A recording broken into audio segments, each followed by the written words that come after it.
Good day, everyone. I am Jeremy A. Labore together with my group mates, Miss Merlin Dalida and Miss Jonaline Morales, and we are here to present our thesis paper entitled Student Engagement and Student Retention of BSIE Students at Technological University of the Philippines, Manila. And for the rationale on this study,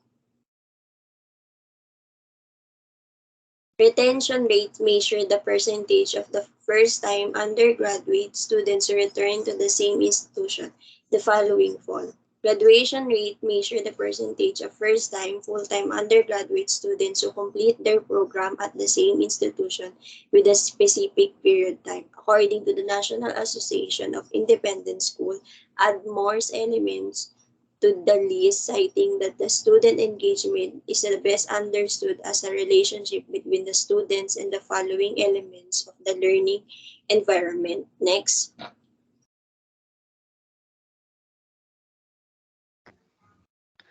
For the statement of the problem, the main objectives or problem of this study is to determine student engagement and student retention of BSIE student at Technological University of the Philippines, Manila. It seeks to attain the following specific question. First, what is the demographic profile of the respondents in terms of age, sex, and year level? Second question, how do the respondents describe the academic engagement in terms of interest in subject matter, school activities, and attendance? Third question, how do the students describe the extent of student retention in terms of academic support, teaching strategies, and financial? And for the last question, is there a significant correlation between the student engagement and student retention? For the methodology, research design, this research study to a quantitative design of research will be applied in this study in order to get the accurate data for statistical treatment. According to the Creswell 2002, noted that quantitative research is the process of collecting, analysis, interpreting, and writing the result of study. And for the sampling on this study, the target population of the study is the first year to fourth year students in BSIE IA major from Technological University of the Philippines, Manila campus. The total number of respondents is 137 students from BSIE IA major. After finding out the method, after finding out the needed sample size of the respondents, researchers used the random sampling techniques. The sample size was obtained with the use of Slobin's formula is a given as a follow, where n is the sample size, n is the population size, and n is the margin of error to be decided by the researcher. Next. For the instrument, the researchers will use adapted instrument in order to gather data for this study. The proponent of this study will generally use the data survey form for collecting the necessary data needed in this study's analysis. Approach survey form for equipment and instrument are captured on the survey.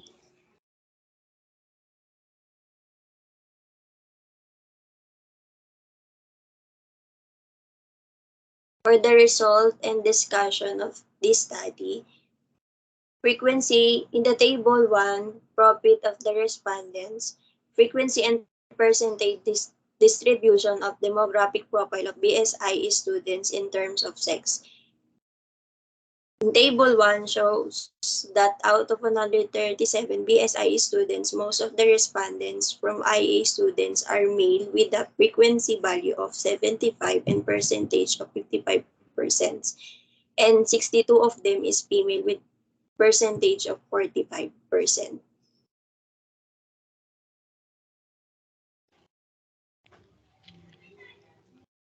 Frequency and percentage distribution of BSIE student in terms of age.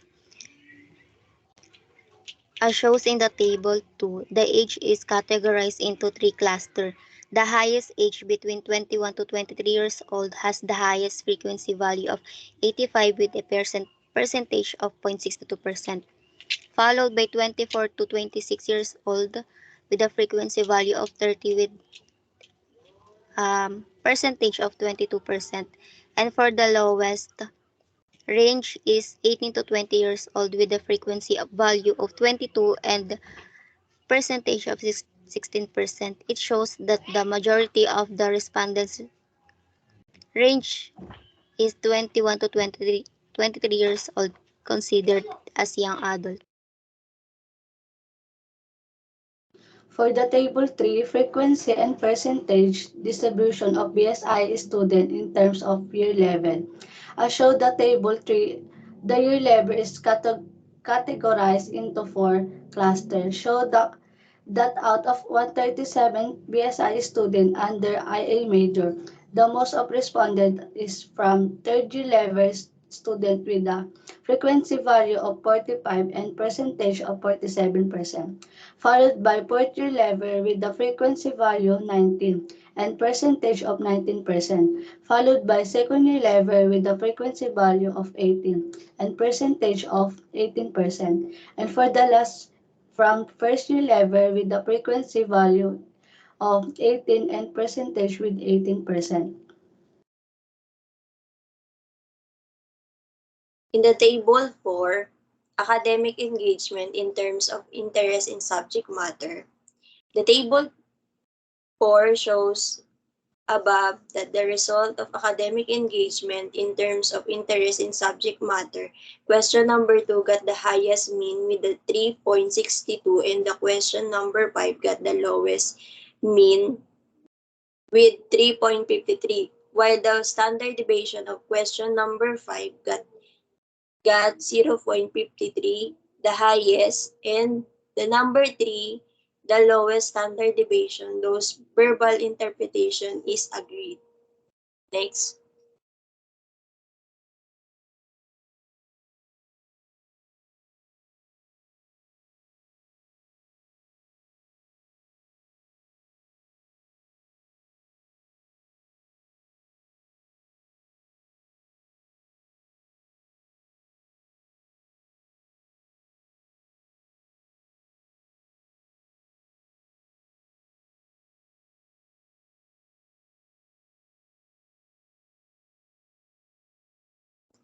For the table 5,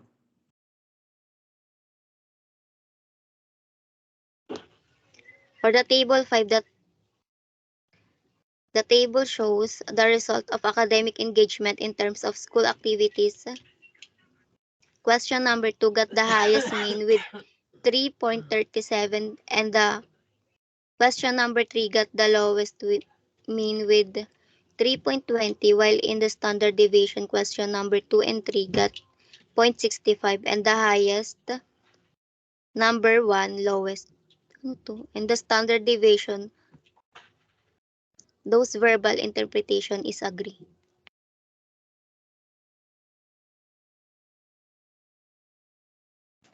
For the Table 6, attendance. The table above showed the result of academic engagement in terms of attendance. Question number 2 got the highest mean with 3.23 and the question number 1 got the lowest mean with 3.15. While in the standard deviation, question number 2 got the highest with 0.61 and the question number 1 got the lowest standard deviation with 0.53. Those verbal interpretation is agree. for table 7, above shows that the result of academic retention in terms of attendance. Question number 5 got the highest mean with a 3.05 and the question number 4 got the lowest mean with a 2.98, while in the standard deviation, question number 2 got the highest with a 0.79 and the question number 1 and 5 got the lowest standard deviation with 0.63. Those verbal interpretation is agreed. Next.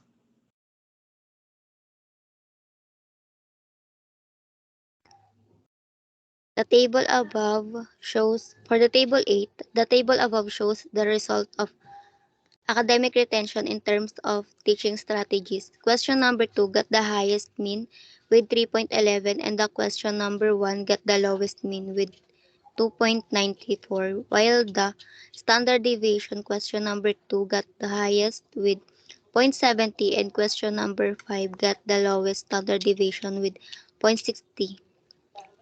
Those verbal interpretation is agree.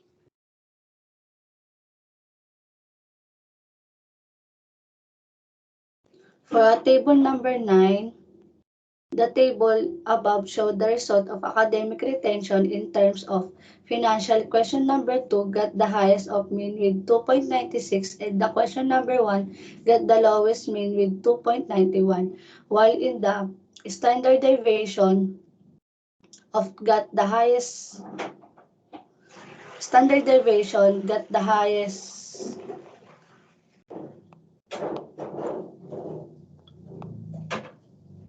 got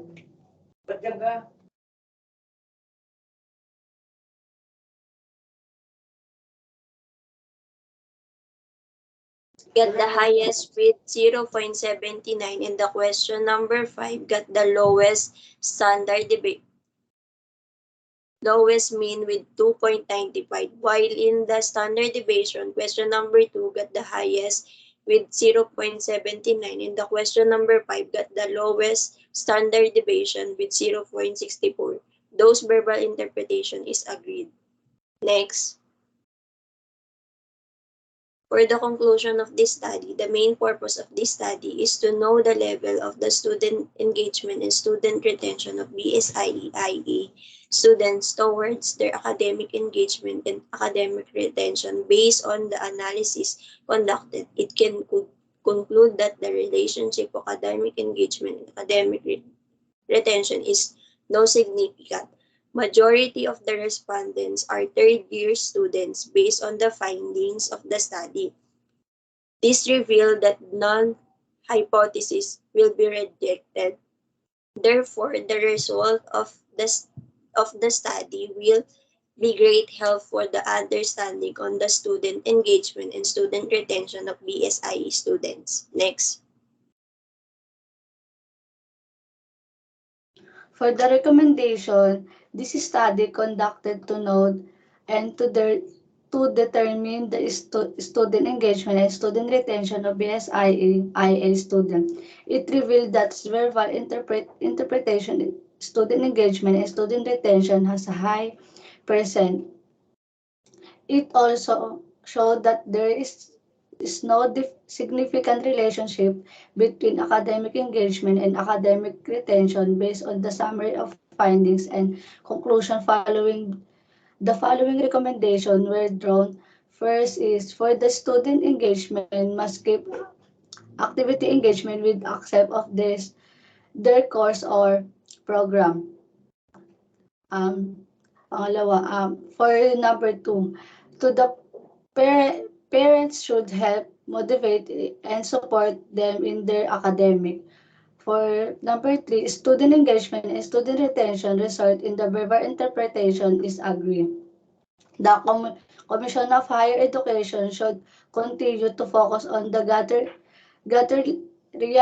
reliable source of for students.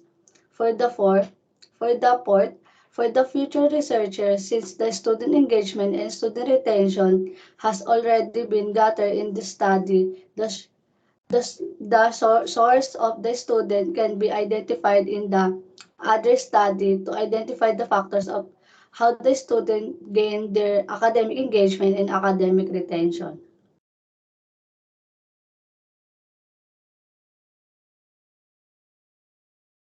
Next po.